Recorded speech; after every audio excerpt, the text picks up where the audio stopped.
Alright, this is chapter 18 of Prodigy, Day. I shouldn't have yelled at her. Kind of terrible thing to do and I know it. But instead of apologizing, I go back around the shelter and check their rooms again. My hands are still unsteady. My mind is still fighting down the rush of adrenaline.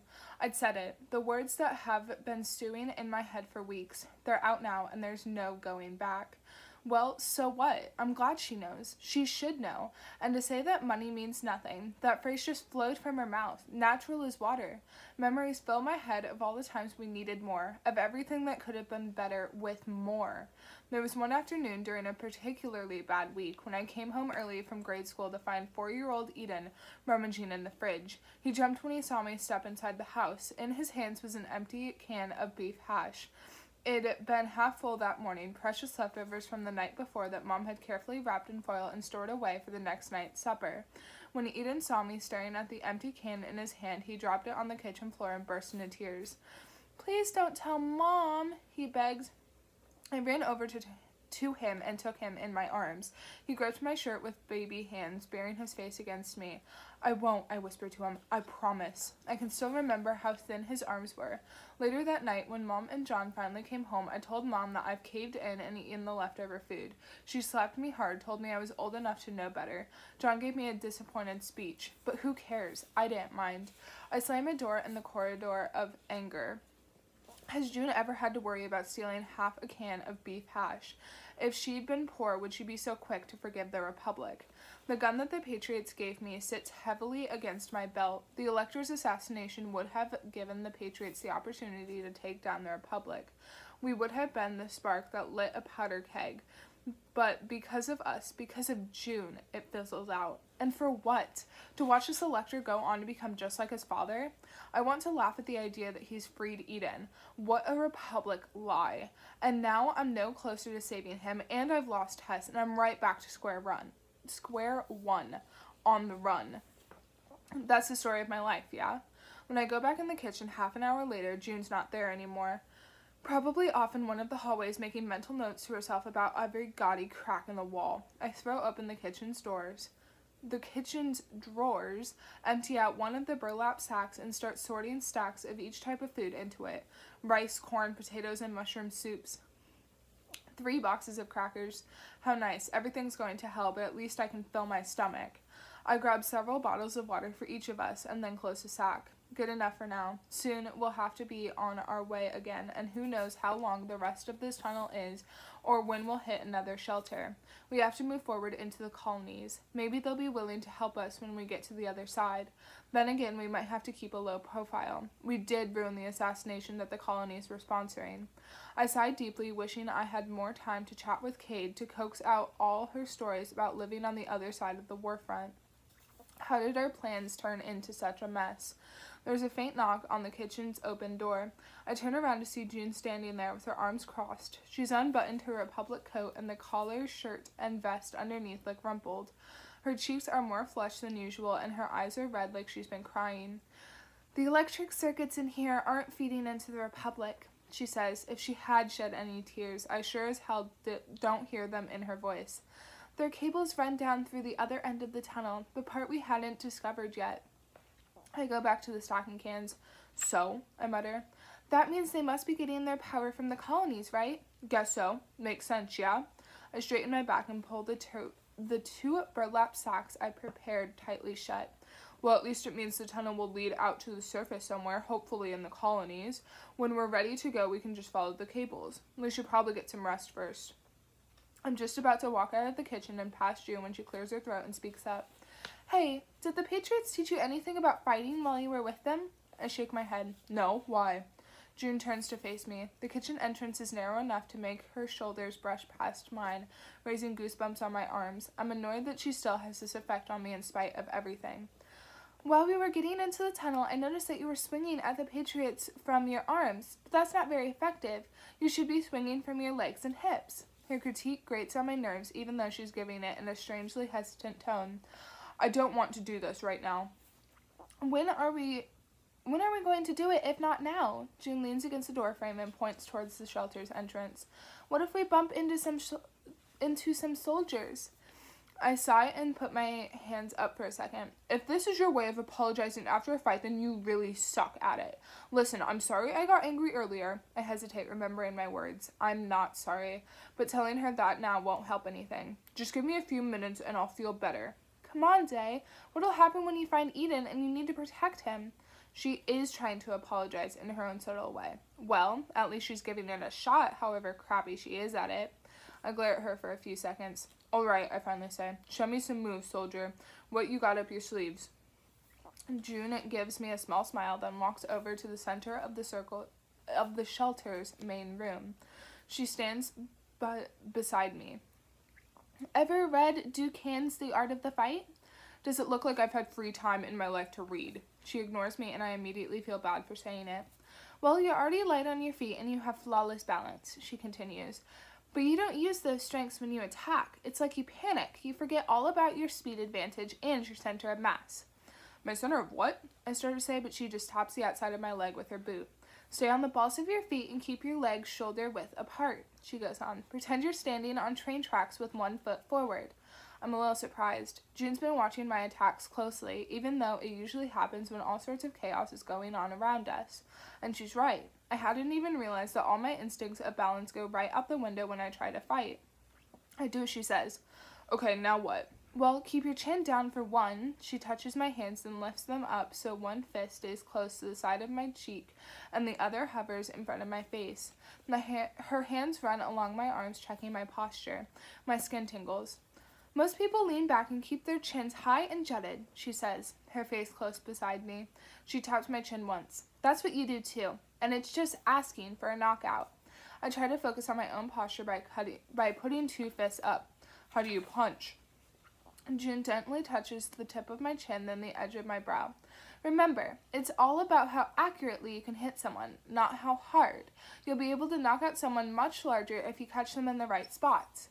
Before I know it, half an hour has gone by. June teaches me one tactic after another, keeping my shoulder up to protect my chin, catching my opponent off guard with fake moves, overhand hits, underhand hits, leaning back and following through with kicks, leaping out of the way with speed, aiming for the vulnerable spots, eyes, neck, and so on. I lunge out with everything I've got. When I try to catch her by surprise, she slips from my grasp like water between rocks, fluid and constantly moving, and if I blink, she's behind me and twisting my arm up behind my back. Finally, June trips me and pins me to the floor. Her hands push my ribs down. See, she says, tricked you. You're always staring at your opponent's eyes, but that gives you a bad peripheral view. If you want to track my arms and legs, you have to focus on my chest. I raise my eyebrows at that. Say no more. My eyes shift downward. June laughs, then turns a little red. We pause there for an instant, her hands still holding my arms down, her legs across my stomach, both of us breathing heavily. Now I understand why she suggested the impromptu sparring. I'm tired and the exercise has drained my anger. Even though she doesn't say it, I can see her apology plainly on her face, the tragic slant of her eyebrows, and the slight quiver of unspoken words on her lips. The sight finally softens me, albeit only a little. I'm still not sorry about what I've said to her earlier, true, but I'm also not being fair. Whatever I lost, June has lost equally. She used to be rich, then threw it away to save my life. She'd played her part in my family's deaths, but I run a hand through my hair feeling guilty now. I can't blame her for everything, and I can't be alone at a time like this with no allies, no one I can turn to. She sways. I prop myself on my elbows. You okay? She shakes her head, frowns, and tries to shrug it off. Fine. I think I picked up a bug or something. Nothing big. I study her under the artificial light. Now that I'm paying closer attention to the color of her face, I can see that she's paler than usual and that her cheeks look flushed because her skin is so wan. I sit up higher, forcing her to slide off. Then I press a hand to her forehead. Immediately I pull it away. Man, you're burning up. June starts to protest, but as if our training session has weakened her, she sways again and steadies herself with one arm. I'll be fine, she mumbles. We should be heading out anyway. And here I've been angry with her, forgetting all she's been through. Trot of the year.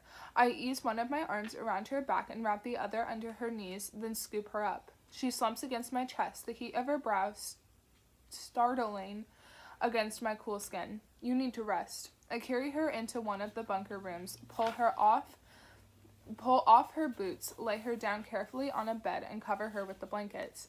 She blinks at me. I didn't mean what I said earlier. Her eyes are dazed, but the emotion's still there. Oh, hold on, this is her. She blinks at me. I didn't mean what I said earlier. Her eyes are dazed, but the emotion's still there. About money, and I didn't... Stop talking. I smooth stray hairs from her forehead. What if she caught something serious while under arrest? A plague virus? But she's upper class. She should have vaccines. I hope.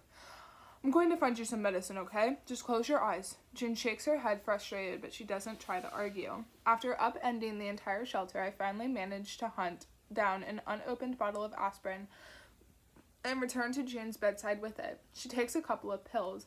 When she starts shivering, I grab 2 more blankets from the other beds in the room and cover her with them, but it doesn't seem to help. It's okay, I'll manage, she whispers right as I'm about to go hunting for more blankets. Won't really matter how high you stack them, I just need my fever to break. She hesitates, then reaches for my hand. Can you stay here? The weakness in her voice worries me more than anything. I climb into the bed, lie beside her on top of the blankets, and pull her to me. June smiles a little, then closes her eyes. The feel of her body's curves against mine sends warmth coursing through me. I've never thought of describing her beauty as delicate, because delicate just isn't a word that fits June. But here, now that she's sick, I realize just how fragile she can be. Pink cheeks, small soft lips against large closed eyes fringed with the curve of dark lashes. I don't like seeing her this delicate. The heat of our argument lingers in the back of my mind, but for now, I need to forget about it. Fighting will only slow us down. We'll deal with the problems between us later. Slowly, we both doze off. Something jerks me out of my sleep, a beeping sound. I listen to it for a while, trying to pinpoint its location through my grogginess, then crawl out of bed without waking June. Before leaving the room, I lean over to touch her forehead again. Still no better. Sweat beads on her brow, so her fever must have broken at least once, but she's as warm as ever. When I follow the beeping sound out into the kitchen, I see a tiny beacon blinking above the door that we'd come into the shelter from. Words flash below it in bright, menacing red. Approaching, 400 feet.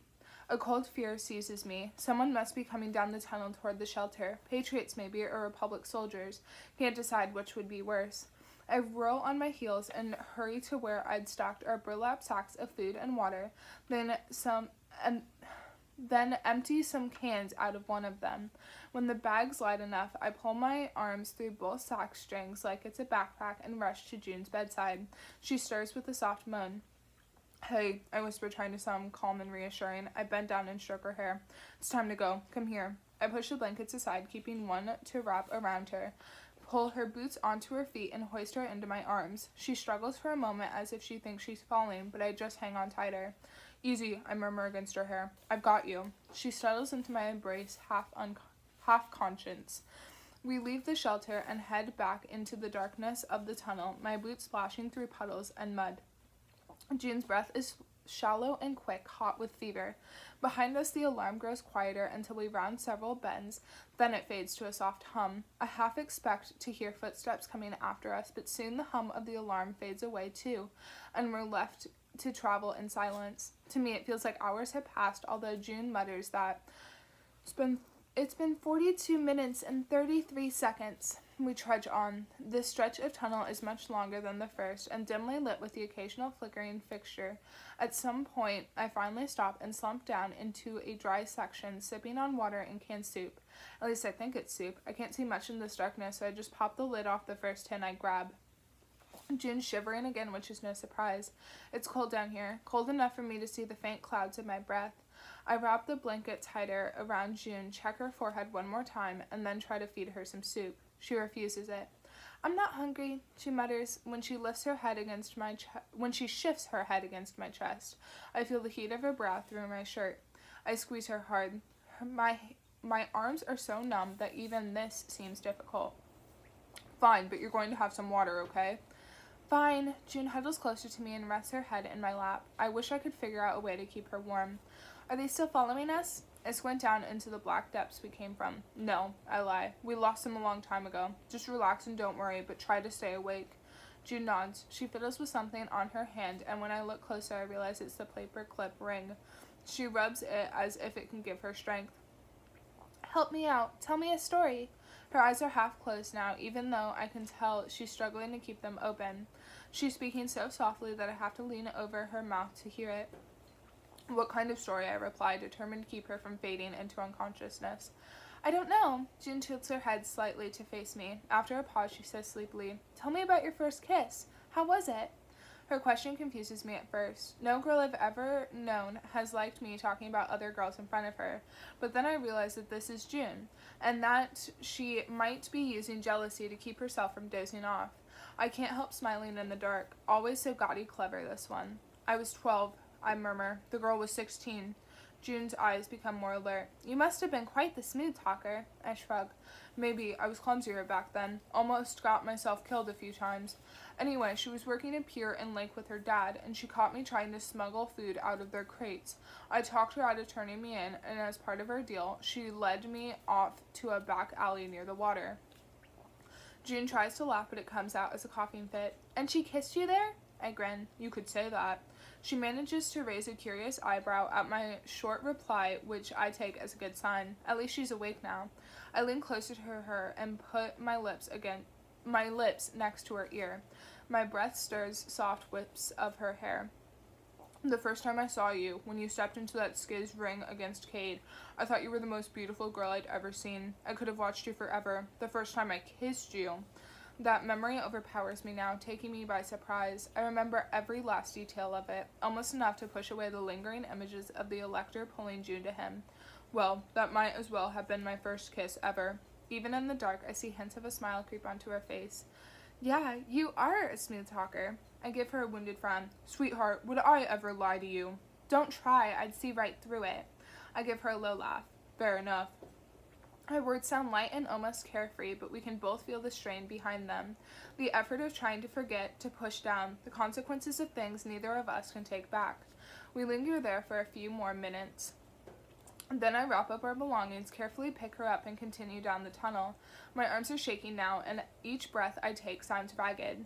There are no signs of any shelters ahead. Despite the tunnel's wetness and the cold, I'm sweating as if it's the middle of a Los Angeles summer. My breaks become more and more frequent until I finally stop at another dry stretch of tunnel and collapse against the wall. Just taking a quick breather, I assure June as I give her some water. I think we're almost there. Just as she said earlier, she can see right through my lie. We can't go any farther, she says weakly. Let's rest. You'll never last another hour like this. I brush off her words. This tunnel's got to end somewhere. We must have gone right under the warfront by now, which means we're already on Colony's land. I pause. The realization hits me at the same time my words come out, sending a thrill down my spine. Colony's land. As if on cue, a sound comes from somewhere beyond the tunnel, somewhere far above us. I fall silent. We listen for a while, and soon the sound comes back, a whirring, humming noise muffled through the earth, coming from some massive object.